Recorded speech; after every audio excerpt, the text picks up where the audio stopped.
পুনরুত্থান সপ্তাহ শুক্রবার প্রথম পাঠ শিষ্যচরিত 4 অধ্যায় পদ সংখ্যা 1 থেকে 12।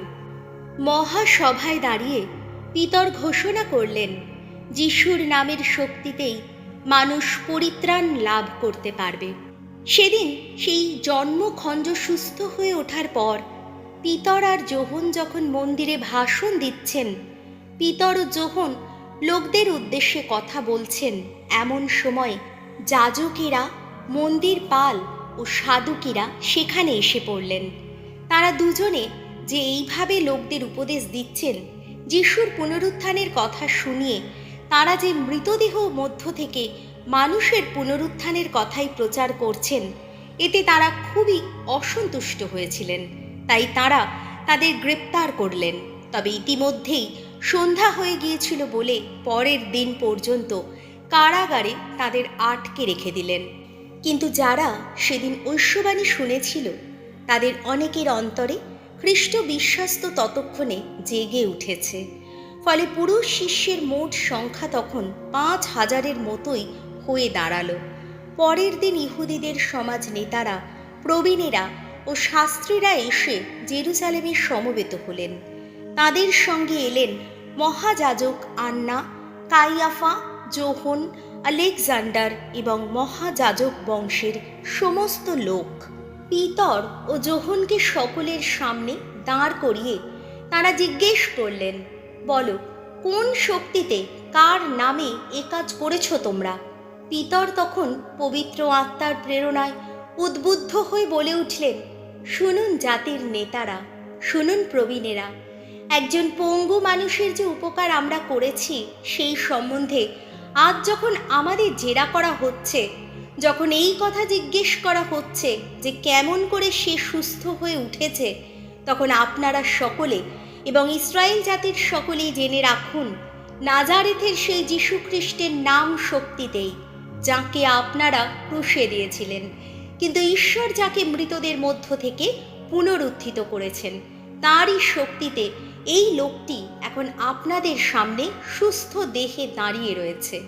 তিনিই তো সেই প্রস্তরটি যা আপনারা গৃহ নির্মাতারা তুচ্ছ করেছেন, অথচ যা হয়ে উঠেছে সংযোগ প্রস্তর।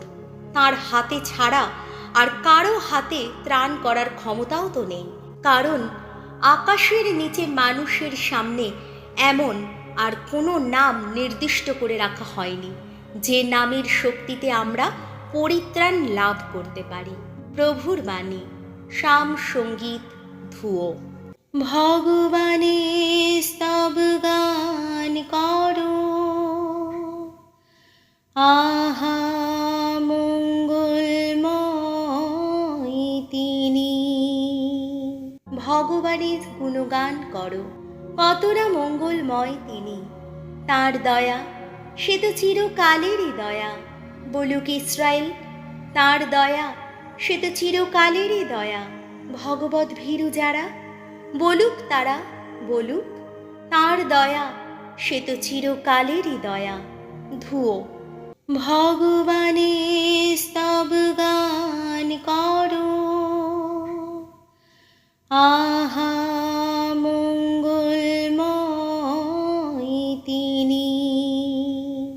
গৃহ নির্মাতা যে প্রস্তরটি উপেক্ষা করেছিল, সেই প্রস্তরই আজ হয়ে উঠেছে সংযোগ প্রস্তর। এ তো স্বয়ং ভগবানেরই কাজ। আমাদের দৃষ্টিতে তা কত অপরূপ। এই তো সেই দিন, ভগবানের মনোনীত সেই দিন। এই দিনে এসো আনন্দ করি, এসো করি উল্লাস। ধুয়ো। ভগবানের স্তব গান করো,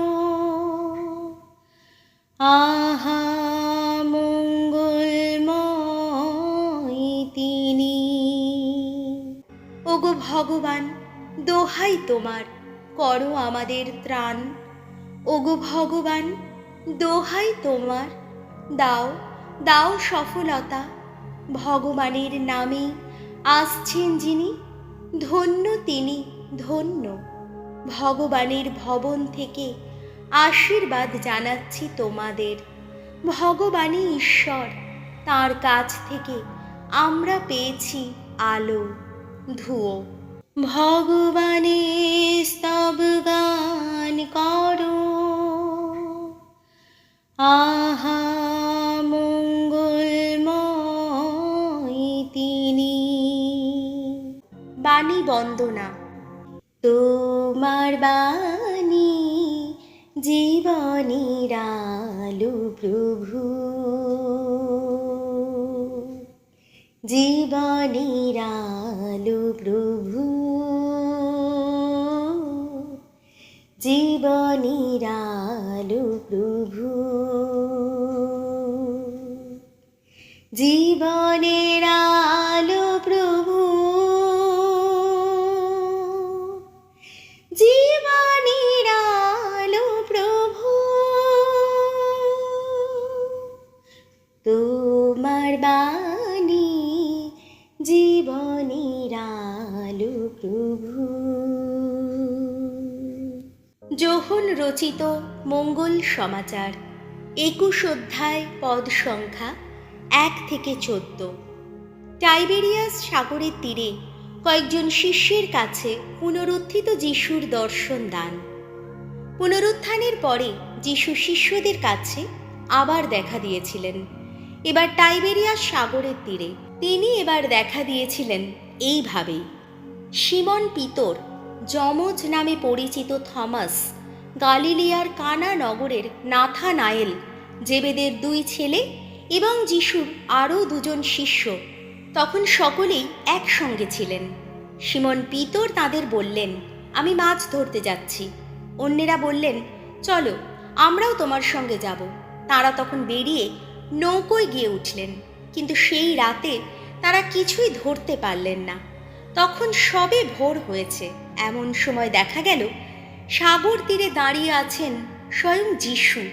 তবে তিনি যে যিশু শিষ্যেরা তা বুঝতে পারলেন না। যিশু তাদের বললেন, ছেলেরা, তোমরা কি মাছ ধরেছ কিছু? তারা উত্তর দিলেন, না।